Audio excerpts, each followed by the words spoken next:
Ta viralni video je sprožil razpravo o tem, ali je transspolnost dejansko duševna bolezen, ki jo je treba obravnavati zelo, zelo resno, ali pa gre za samooklicano pravico ljudi, ki se v svojem telesu počutijo zelo nelagodno. Mislim, poglejmo si video in se lahko poglobimo v to razpravo. Kje je težava? Zakaj dovoliš tem otrokom, da se s tem izmažejo? Ne bi smeli biti tukaj. Če ne boš znižal glasu, ti bom nataknil lisice in te odpeljal v ustanovo za prisilno hospitalizacijo. Znižaj glas. Poskusi. Da to odrežeš. Mi groziš? Lahko dobimo še eno enoto, da se ukvarjaš z James Leeom tukaj. Ima živčni zlom. Pst, Samo. Uporabi pravi zaimek. Kaj si rekel? Doktor 351. Takoj se vrzi na tla. Ne! Zdaj te bojo popršili. Ne, utihni. Takoj se vrzi na tla. Pusti me pri miru. Lahko pridem noter, pust me premet. Prosim. V redu, se boš umiril. Želim se umiriti. Ne, zdaj je prepozno. Zdaj je prepozno. Odpeljali ga bodo. Pst, ne moreš ustaviti. Odpeljali so ga.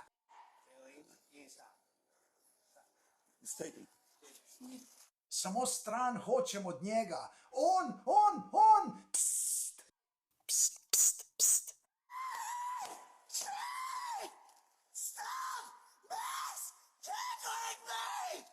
Samo reci, da sem 7-3. Prosim, vstopite.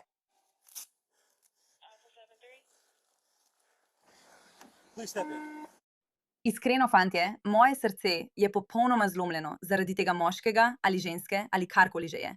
Srce mi je zlomljeno. Vem, da je politično korektno v desničarskem gibanju reči, da je ta moški nor, da si to zasluži. Vse, kar tam vidim, je nekdo, ki je popolnoma zlomljen. Tako zelo zlomljen, da dejansko doživlja živčni zlom zaradi tega, kako ga nekdo naslavlja in ne more nadzorovati svojih čustev. In to mi para srce, ker ta oseba ni duševno zdrava. Ne po svojih oblačilih, ne po svojih dejanjih, ne po svojih mislih. To je strašna tragedija, ko vidiš nekoga, ki je očitno bolan, res očitno bolan. In vem, da se ljudje v desničarskem gibanju iz tega norčujejo in to uporabljajo kot dokaz. Mislim, da to ni dokaz za karkoli drugega, kot za to, da ta oseba res potrebuje resno pomoč.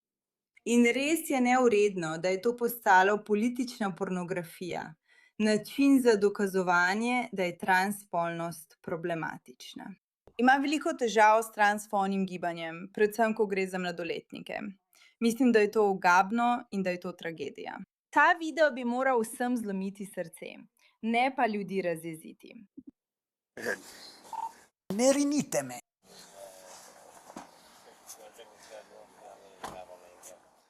Tako očitno je bolan.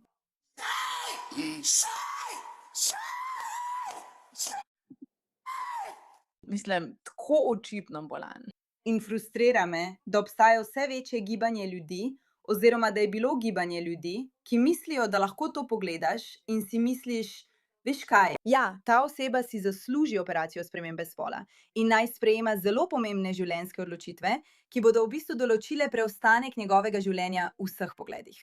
Njegove družinske sposobnosti, njegove delovne sposobnosti, njegove socialne sposobnosti, njegove čustvene sposobnosti.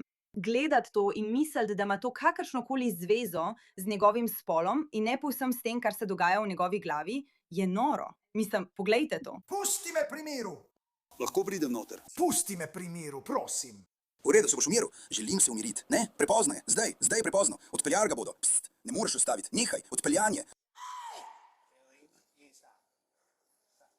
Odpeljano, da. Samo stran hočem od njega. On. Pst.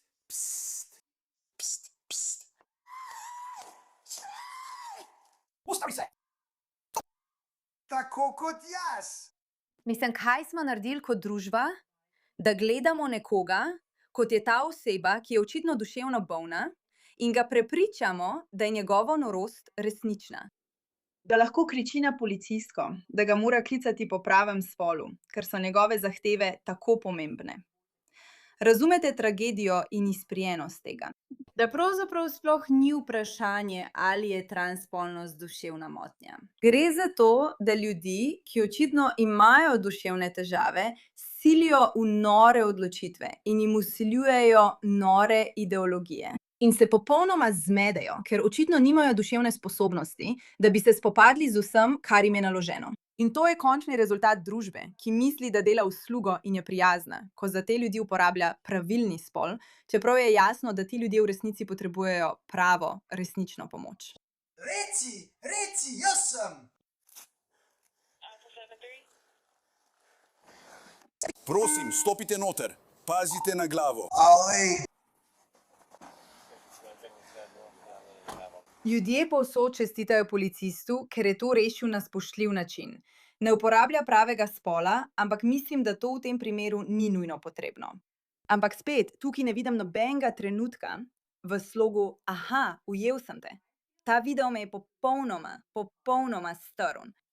Mislim, zdaj ima 15 milijonov ogledov. 15 milijonov ogledov nekoga, ki doživlja živčni zlom na spletu. In spet resnično mislim, da je transspolno gibanje eno najbolj odvratnih, gnusnih gibanj. Ne zaradi tega, ker ljudje čutijo, da se ne ujemajo s svojim telesom. To ni tisto, kar me zgrozi, ampak zato, ker je tako očitno postalo politično zlorabljajoč sistem, ki jemlje ljudi niso dobro in jih sili v življenjsko prelomne odločitve za pridobivanje političnih točk. Zame je to zloraba najvišje stopnje strani političnega gibanja. To nima prav nič opraviti z razpravo o tem, ali bi moral imeti starejši človek, ki verjame, da je v napačnem telesu, možnost, da to spremeni. Čeprav osebno ne mislim, da je to pravilno, vem, da če bi imela možnost spremeniti svoje telo, da bi bila vitkejša, višja ali drugačna, bi si to v idealnem primeru želela narediti. Ampak moja naloga je, da delam na sebi, da se uskladim s tem, kdo sem in to sprejmem. In mislim, da bi bilo samo sprejemanje veliko bolj zdravo, kot pa truditi se in uporabljati operacije, da bi popravila nekaj, kar je očitno v tvoji glavi in tvojih čustvih. Ampak to je debata za drugič. Ta video mi gre na bruhanje. Da bom poškropil. Ne, prosim, ne škropi, ne reci on! V redu, bom poškropil njo. Ne delaj tega! Bom poškropil. Mislim, aretirajo ga. Doživel je živčni zlom. In pravi, da je prvi trenutek, ko ima vsaj malo razuma, takrat, ko je nekdo pripravljen, da ga naslovi z zaimkom ona. Ali to ni duševna nestabilnost? Zame skoraj ni večjega primera duševne nestabilnosti. Mislim, tukaj je slika tega moškega. Ali vam ta oseba zgleda zdrava? Kaj menite vi? To je njegova policijska fotografija. Mimogrede, ime tega moškega je Jack Wicks. Prihaja z Univerze centralne Floride, je trans študent in zaslovel na spletu zaradi izbruha, ko so ga policisti napačno spolno označili. Točno to je bilo. Bil je izpad. Ampak ne vem, če ga lahko za to krivim. Pravzaprav mislim, da je odgovorna družba, ki je dovolila, da je nekdo, ki je očitno tako bolan, slavljen zaradi svoje bolezni. Če bi bila v šoli in bi nekdo vstopil videti tako, ne bi želela poklicati medicinskih sester. Želela bi se prepričati, da so v redu, ker bi se mi zdelo, da res niso v redu. Ampak danes to pomeni, da si ti problem. To pomeni, da si transfobična. To pomeni, da nekaj označuješ, kar je politično gibanje. To pomeni, da si rasistka. In tukaj imam jaz s tem težavo. Tukaj gledamo bolnega moškega, ki je popolnoma strtega srca. In to bi moralo strti tudi naša srca. Morali bi si to ogledati in se vprašati, kako lahko temu moškemu pomagamo. Ne, kako ga lahko izkoristimo za politični vpliv. Hvala za vašo pozornost glede te zadeve.